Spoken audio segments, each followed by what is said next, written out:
नमस्कार। प्रादेशिक समाचार के साथ मैं पूनम किरकिट्टा। पहले मुख्य समाचार। प्रधानमंत्री नरेंद्र मोदी ने भारतीय वायुसेना को यूक्रेन में फंसे भारतीयों के निकासी अभियान में शामिल होने को कहा। यूक्रेन के खार्किव में गोलीबारी में एक भारतीय छात्र की हुई मौत। राज्य के 3,74,000 किसानों का करीब 1,500 करोड़ रुपए कृषि ऋण हुआ माफ। कृषि निदेशक ने कहा, पूरी ऋण माफी प्रक्रिया ई गवर्नेंस मॉडल पर है आधारित। 10 लाख रुपए का इनामी नक्सली जोनल कमांडर सुरेश सिंह मुंडा और उसका सहयोगी 2 लाख रुपए का इनामी नक्सली लोदरो लोहार ने पुलिस के समक्ष किया आत्मसमर्पण। और महाशिवरात्रि पर शिवालयों में उमड़ी श्रद्धालुओं की भीड़। मुख्यमंत्री हेमंत सोरेन रांची स्थित पहाड़ी मंदिर में आयोजित शिव बारात कार्यक्रम में हुए शामिल। और अब समाचारों में आगे बढ़ने से पहले जरूरी संदेश। कोरोना वायरस के नए स्वरूप ओमिक्रॉन को देखते हुए आपसे अपील है कि सतर्क रहें और पूर्ण टीकाकरण कराएं। 15 से 18 वर्ष के किशोरों और अन्य लोगों के टीकाकरण में भी मदद करें। सुरक्षित रहने के लिए कृपया 3 सरल उपायों का पालन अवश्य करें। मास्क पहनें, 2 गज की सुरक्षित दूरी बनाए रखें, हाथ और चेहरा साफ रखें। कोविड संबंधी किसी भी जानकारी और सलाह के लिए राष्ट्रीय हेल्पलाइन नंबर 01123978046 और 1075 पर संपर्क करें। वहीं राज्य हेल्पलाइन नंबर 104 डायल कर किसी भी समस्या का त्वरित समाधान लिया जा सकता है। प्रधानमंत्री यूक्रेन में फंसे भारतीयों को सुरक्षित लाने के लिए शुरू किए गए गंगा अभियान में और तेजी लाते हुए प्रधानमंत्री नरेंद्र मोदी ने भारतीय वायुसेना से इस अभियान में शामिल होने को कहा है। सूत्रों के अनुसार भारतीय वायुसेना की क्षमता का लाभ लेते हुए यह सुनिश्चित किया जाएगा कि कम से कम समय में अधिक लोगों को यूक्रेन से सुरक्षित निकाला जा सके। भारतीय वायुसेना बेहतर ढंग से मानवीय सहायता पहुंचाने में भी मदद करेगी। भारतीय वायुसेना के C-17 विमान को आज से ऑपरेशन गंगा में शामिल किया जा सकता है। इधर प्रधानमंत्री नरेंद्र मोदी ने आज राष्ट्रपति भवन में राष्ट्रपति रामनाथ कोविंद से मुलाकात की और उन्हें यूक्रेन संकट सहित विभिन्न मुद्दों के बारे में जानकारी दी। कल प्रधानमंत्री मोदी की अध्यक्षता में उच्च स्तरीय बैठक हुई, जिसमें यूक्रेन में फंसे भारतीय नागरिकों को वापस लाने के लिए ऑपरेशन गंगा की समीक्षा की गई। इस अवसर पर श्री मोदी ने कहा कि समूचा सरकारी तंत्र ये सुनिश्चित करने के लिए काम कर रहा है कि वहां फंसे सभी भारतीय नागरिक सकुशल और सुरक्षित हों। यूक्रेन के खार्किव में आज सुबह गोलीबारी में एक भारतीय छात्र की मृत्यु हो गई। कई ट्वीट्स में विदेश मंत्रालय ने मृतक छात्र के परिवार के प्रति गहरी संवेदना व्यक्त की है। मंत्रालय ने कहा है कि वह छात्र के परिवार के संपर्क में है। मंत्रालय ने बताया कि विदेश सचिव रूस और यूक्रेन के राजदूतों को बुला रहे हैं ताकि भारत के उन नागरिकों के लिए तत्काल सुरक्षित मार्ग की मांग दोहराई जा सके जो अभी भी खार्किव और अन्य युद्धग्रस्त क्षेत्रों के शहरों में हैं। इसी तरह की कार्रवाई रूस और यूक्रेन में भारतीय राजदूतों द्वारा भी की जा रही है। युद्धग्रस्त यूक्रेन में फंसे भारतीय मूल के लोगों की सकुशल वापसी के लिए विदेश मंत्रालय ने हेल्पलाइन जारी किया है। इसकी सूचना देते हुए विदेश मंत्री एस जयशंकर ने मुख्यमंत्री हेमंत सोरेन को पत्र लिखा है। पत्र में मुख्यमंत्री से उन्होंने कहा है कि युद्धग्रस्त यूक्रेन में फंसे भारतीयों के परिजन भी उनसे जानकारी चाह रहे हैं। उनकी चिंता के निवारण के लिए विदेश मंत्रालय तत्पर है तथा हर पूछताछ का संज्ञान ले रहा है। विदेश मंत्रालय से सीधा संपर्क कर तय फॉर्मेट के माध्यम से सूचना प्राप्त की जा सकती है। अमृत महोत्सव के तहत आकाशवाणी के साप्ताहिक क्विज में आइए आप भी शामिल हों। आजादी के 75 वर्षों का पर्व अमृत महोत्सव प्रत्येक बुधवार शाम 7 बजे प्रसारित होने वाले प्रादेशिक समाचार के दौरान पूछे गए प्रश्न का सही उत्तर देने वाले एक प्रतिभागी इनाम का हकदार होगा। इसके लिए सुनते रहिए आकाशवाणी रांची का प्रसारण।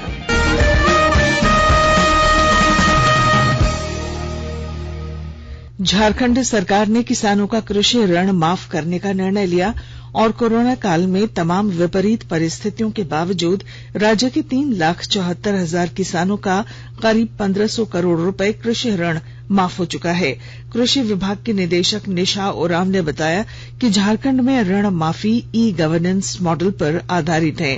यह पूरी तरह से पेपरलेस है और लाभुक से किसी प्रकार के दस्तावेजों की मांग नहीं की जाती है। झारखंड कृषि ऋण माफी योजना ई गवर्नेंस मॉडल पर आधारित है। यह पूरी तरह से कॉन्टैक्टलेस है और पेपरलेस है।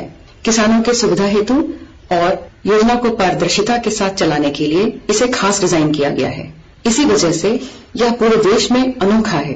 कोविड लॉकडाउन, तकनीकी त्रुटि और तमाम चुनौतियों के बावजूद कृषि विभाग के अधिकारियों और कर्मचारियों ने उत्कृष्ट टीम वर्क का प्रदर्शन करते हुए मात्र 1 साल में 75% खर्च की उपलब्धि हासिल की है। राष्ट्रीय स्वास्थ्य अभियान के साथ साथ अब Jharkhand state AIDS control society भी विभिन्न पदों पर नियुक्ति प्रक्रिया शुरू कर दी गई है। सोसाइटी में अनुबंध पर होने वाली नियुक्ति के लिए 15 मार्च तक झारखंड सरकार के रिक्रूटमेंट पोर्टल के माध्यम से ऑनलाइन आवेदन मांगे गए हैं। जिन पदों पर नियुक्ति होगी उनमें विभिन्न विभागों में संयुक्त निदेशक, उप निदेशक और सहायक निदेशक के कई पद शामिल हैं। इनके अलावा मानव संसाधन पदाधिकारी तथा जिलों में ARTC केंद्रों के लिए चिकित्सा पदाधिकारियों की नियुक्ति होगी। इनमें गुमला, पलामू, देवघर, दुमका, पश्चिमी सिंहभूम तथा कोडरमा शामिल हैं। आकाशवाणी के ताजा तरीन समाचारों के लिए आप हमारी वेबसाइट newsonair.com पर लॉग ऑन कर सकते हैं। ताजा समाचार Twitter handle @AIR News Alerts और Facebook page all India radio news पर भी उपलब्ध है। आप प्रादेशिक समाचार एकांश के ट्विटर हैंडल @AIR News _ और फेसबुक, इंस्टाग्राम पेज तथा YouTube channel AIR News Ranchi पर भी हमारे बुलेटिन सुन सकते हैं। प्रादेशिक समाचार आप आकाशवाणी रांची से सुन रहे हैं और अब पेश हैं कोरोना से बचाव के कुछ संदेश। चलो मिलकर एक शुरुआत करें, चलो एक फैसला आज करें, मास्क नहीं तो टोकेंगे, कोरोना को रोकेंगे, चलो एक वादा करते हैं, चलो एक वादा करते हैं, मास्क नहीं तो टोकेंगे, कोरोना को रोकेंगे। भारत सरकार द्वारा जनहित में जारी। कोविड-19 से बचाव और सुरक्षित रहने के 3 उपाय।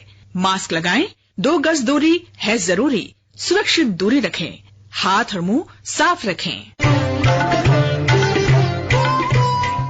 पेट्रोल की बढ़ती कीमतों से जब पूरे देश की जनता हो रही थी परेशान, तब झारखंड वासियों के लिए मुख्यमंत्री श्री हेमंत सोरेन जी ने निकाला समाधान। झारखंड देश का पहला राज्य बना जहां लागू हुई पेट्रोल सब्सिडी की सुविधा। आज मुझे यह बताते हुए हर्ष हो रहा है कि आज से पूरे राज्य में प्रति माह 10 लीटर पेट्रोल के लिए 25 रुपए प्रति लीटर की दर से 250 रुपए राशि उनके खाते में सीधे भेजा जा रहा है। मुख्यमंत्री श्री हेमंत सोरेन ने राशन कार्ड से आच्छादित लोगों को उनके 2 पहिया वाहनों के लिए पेट्रोल पर सब्सिडी देने की घोषणा की।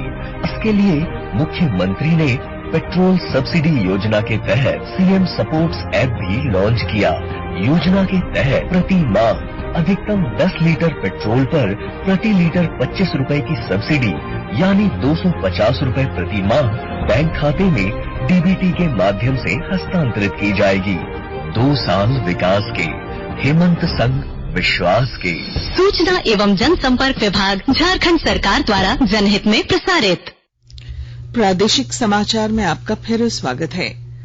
10 लाख रुपए का इनामी नक्सली जोनल कमांडर सुरेश सिंह मुंडा और उसके एक सहयोगी 2 लाख रुपए का इनामी नक्सली लोदरो लोहार ने आज झारखंड पुलिस के समक्ष हथियार डाल दिए।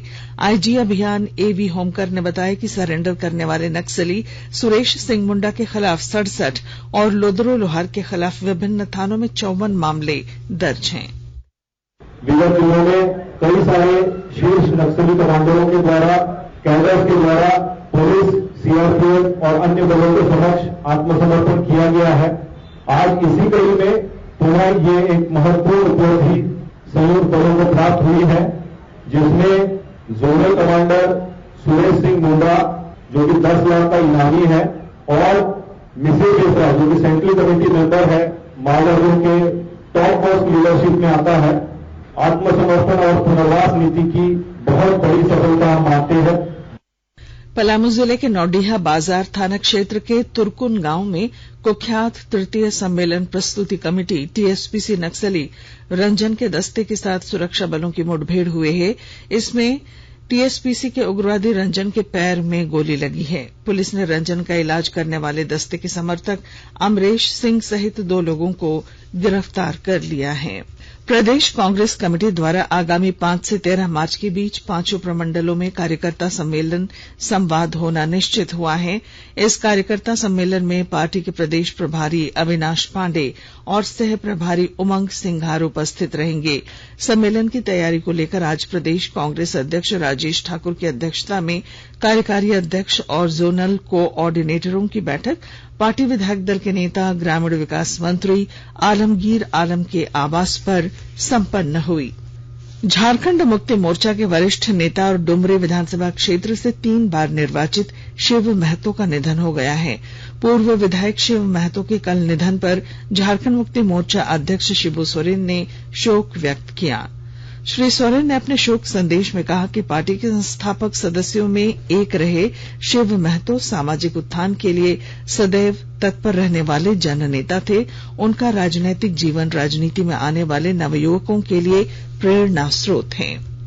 झारखंड के विभिन्न हिस्सों में पिछले 24 घंटों में कई स्थानों पर हल्के से मध्यम दर्जे की बारिश हुई।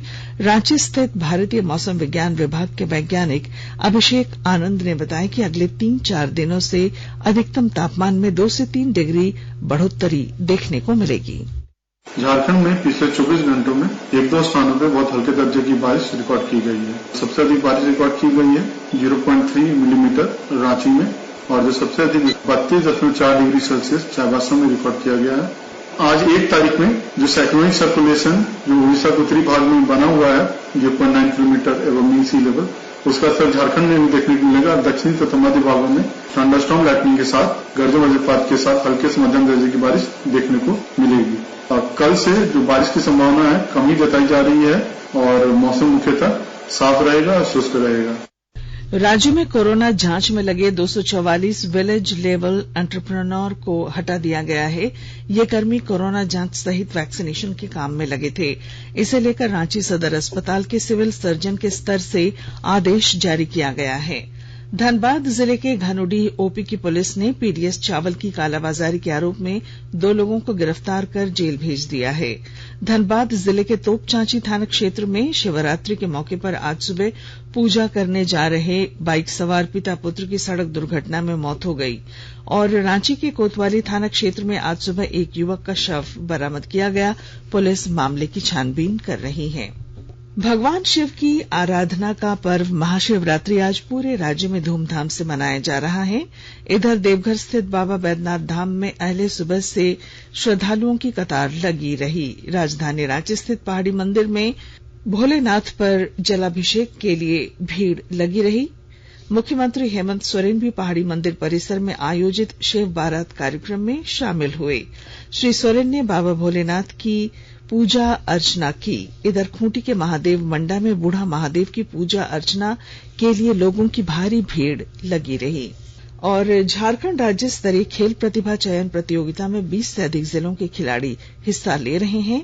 खेल विभाग की एक योजना के तहत खेल निदेशालय द्वारा 1 से 4 मार्च तक झारखंड राज्य स्तरीय खेल प्रतिभा चयन प्रतियोगिता का आयोजन किया जा रहा है। और अब अंत में मुख्य समाचार। प्रधानमंत्री नरेंद्र मोदी ने भारतीय वायुसेना को यूक्रेन में फंसे भारतीयों के निकासी अभियान में शामिल होने को कहा। यूक्रेन के खार्किव में गोलीबारी में एक भारतीय छात्र की हुई मौत। राज्य के 3,74,000 किसानों का करीब 1,500 करोड़ रुपए कृषि ऋण हुआ माफ।